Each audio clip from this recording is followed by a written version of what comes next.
반갑습니다. 골든마우스 인사드립니다. 국토교통부에서는요, 악석 임대인 명단을 발표를 했습니다.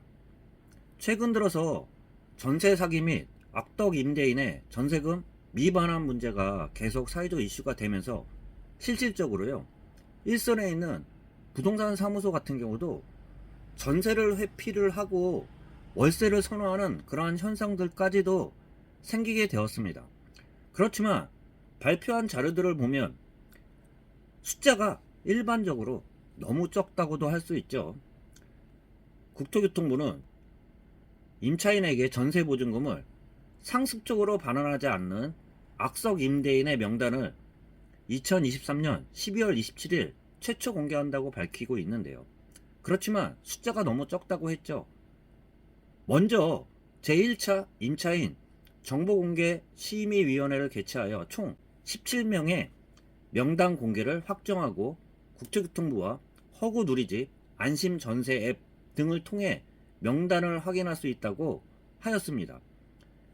그러한 이야기가 좀 많이 나왔죠. 17명, 전국에 17명 정도의 악석 임대인 갖고 전세 불안을 해소를 할 수 있을까요?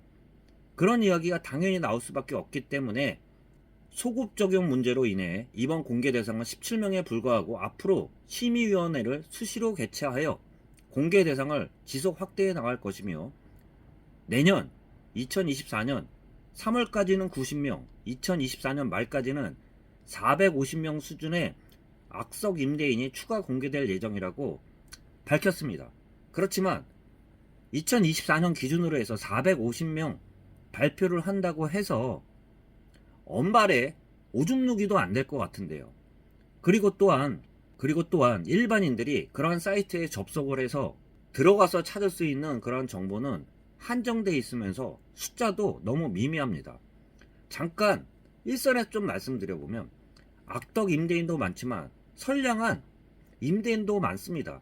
좀 더 법을 강력하게 이야기하면 선의의 피해자인 그 선한 임대인들의 불이익을 막을 수 있는데요. 한편 대안을 좀 말씀드려보면 사이트가 국토교통부와 허구 누리집, 안심 전세 앱 등을 통해 명단을 확인할 수 있도록 하였는데요. 그것보다도 더욱 강력한 게 인권 침해는 있겠지만 등기부 등본상에 악덕 임대인이라고 체납 내역 같은 경우나 보증금을 반환하지 않는 그러한 내역들을 적어주시면 일선 부동산이나 일반인들 같은 경우도 부동산 계약을 할 때 등기부 등본은 필수로 띄잖아요. 그렇게 표시가 나와 있으면 그런 분들을 피할 수 있을 텐데요. 숫자도 적은 반면 한편으로는 대를 위해서 소를 희생할 수 있는 그러한 상황이 생길 수 있잖아요.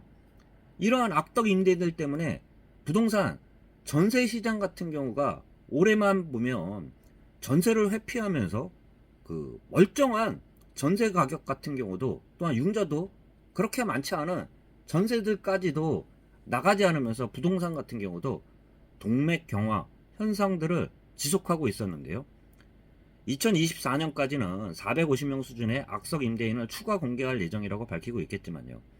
그렇지만 인권 침해 및 그 법적으로 한계가 있을 때에는 우편으로나마 악석 임대인의 명단 같은 경우를 최소한 그 지역에 있는 부동산들한테 우편으로 발송을 해주면은 좀 더 그 위험성을 각인을 하면서 일선 부동산에서도 그러한 분들과는 전세 계약을 피할 수 있는 그러한 방법 중에 하나라는 말씀까지 좀 덧붙여서 이야기 드릴 수 있는데요.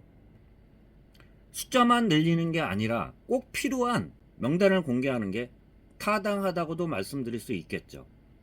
17명 공개는 법 개정안 시행일 2023년 9월 29일부터 10월 19일까지 채무 불이행이 있었던 임대인을 대상으로 2개월 동안의 소명기간을 거쳐 이번에 위원회가 공개를 결정된 것이라고 밝히고 있는데요. 앞으로도요, 부동산의 정상화를 위해서는 불법이나 탈법이나 그러한 부동산 시장을 교란하는 그러한 행위들 같은 경우는 더욱 강력한 그 법 체제를 만들어야지 부동산 정상화에 다가설 수 있으면서 투명한 부동산 시장과 국민의 재산권이라고 할 수 있는 전세 같은 경우도 큰 재산을 차지하고 있는데요. 그러한 재산을 지킬 수 있는 더욱 강력한 법이 나와야 된다는 말씀 좀 드려볼 수 있습니다. 참고하시기 바라면서 영상 마치도록 하겠습니다. 골든마우스였습니다.